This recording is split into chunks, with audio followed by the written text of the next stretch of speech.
On the Brighton Road by Richard Middleton.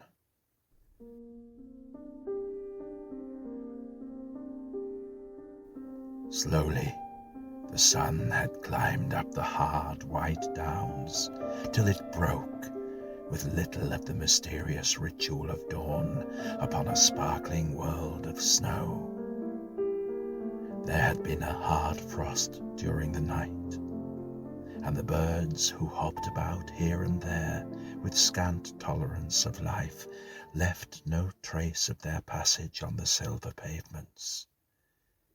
In places, the sheltered caverns of the hedges broke the monotony of the whiteness that had fallen upon the coloured earth, and overhead the sky melted from orange to deep blue, from deep blue to a blue so pale that it suggested a thin paper screen rather than illimitable space.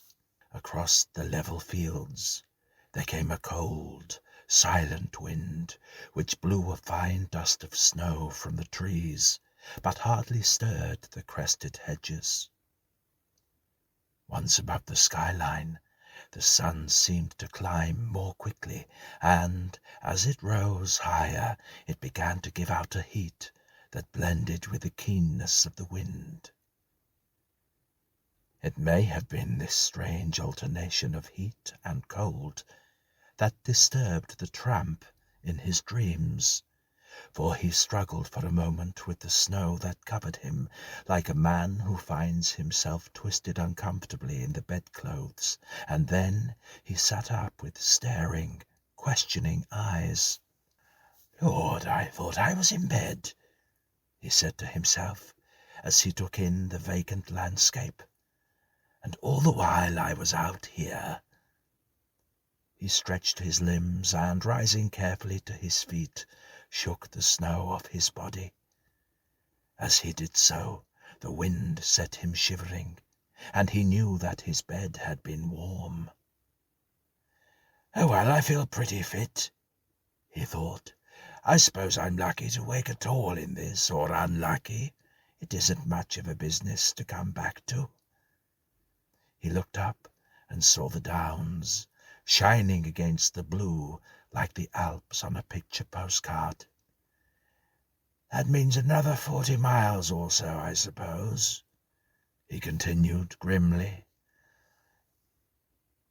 "Lord knows what I did yesterday. Walked till I was done, and now I'm only about 12 miles from Brighton. Damn the snow. Damn Brighton. Damn everything." The sun crept higher and higher, and he started walking patiently along the road with his back turned to the hills. Am I glad or sorry that it was only sleep that took me? Glad or sorry? Glad or sorry? His thoughts seemed to arrange themselves in a metrical accompaniment to the steady thud of his footsteps, and he hardly sought an answer to his question. It was good enough to walk to. Presently, when 3 milestones had loitered past, he overtook a boy who was stooping to light a cigarette. He wore no overcoat and looked unspeakably fragile against the snow. "Are you on the road, governor?" asked the boy huskily as he passed. "I think I am," the tramp said. "Oh, then I'll come with you a bit of the way if you don't mind, and if you don't walk too fast. It's a bit lonesome walking this time of day." The tramp nodded his head, and the boy started limping along by his side. "I'm 18, he said casually. "I bet you thought I was younger." 15, I'd have said." "Ah, you'd have backed a loser then. 18 last August, and I've been on the road 6 years. I ran away from home 5 times when I was a little, and the police took me back each time. Very good to me, the police was. Now I haven't got home to run away from." "Nor have I," the tramp said calmly. "Oh, I can see what you are," the boy panted. "You're a gentleman come down. It's harder for you than for me." The tramp glanced at the limping, feeble figure and lessened his pace. "Well, I haven't been at it as long as you have," he admitted. "No, I could tell that by the way you walk, see? You haven't got tired yet.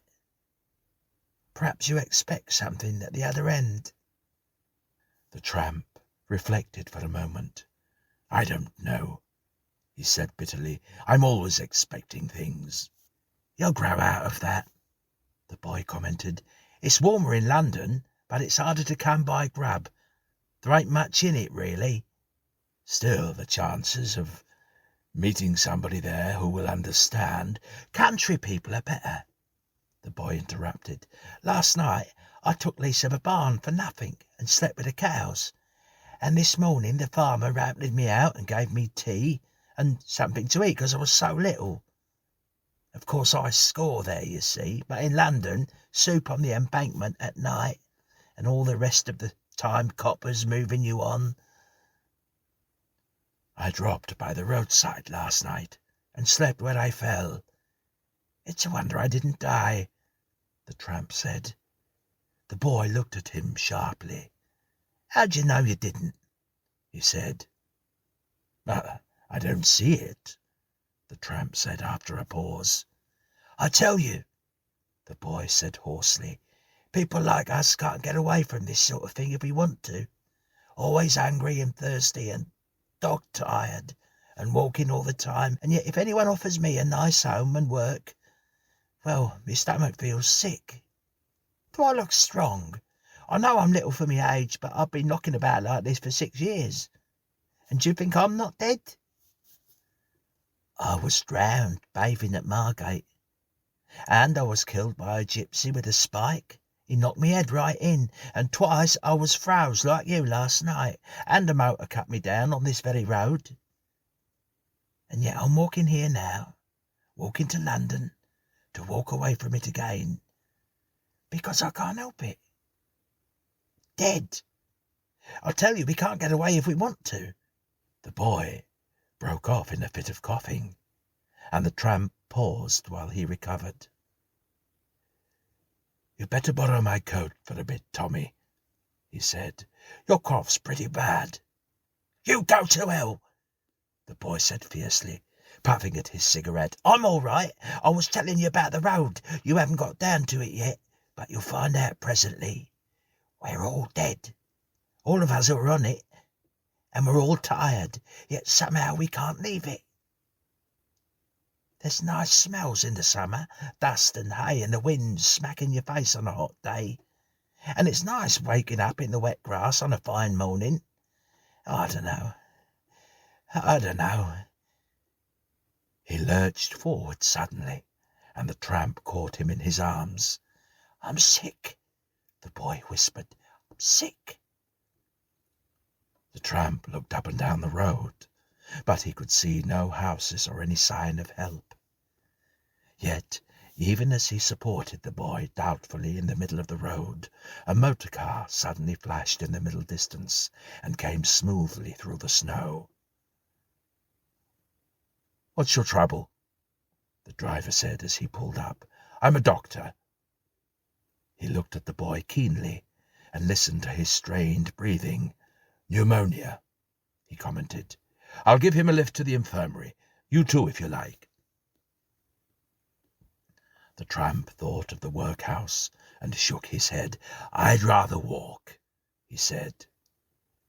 The boy winked faintly as they lifted him into the car. "I'll meet you beyond Reigate," he murmured to the tramp. "You'll see." And the car vanished along the white road. All the morning the tramp splashed through the thawing snow, but at midday he begged some bread at a cottage door and crept into a lonely barn to eat it. It was warm in there, and after his meal he fell asleep among the hay. It was dark when he woke and started trudging once more through the slushy roads. 2 miles beyond Reigate, a fragile figure, slipped out of the darkness to meet him. "On the road, governor?" said a husky voice. "Then I'll come a bit of the way with you, if you don't walk too fast. It's a bit lonesome walking this time of day." But the pneumonia!" cried the tramp aghast. "I died at Crawley this morning," said the boy.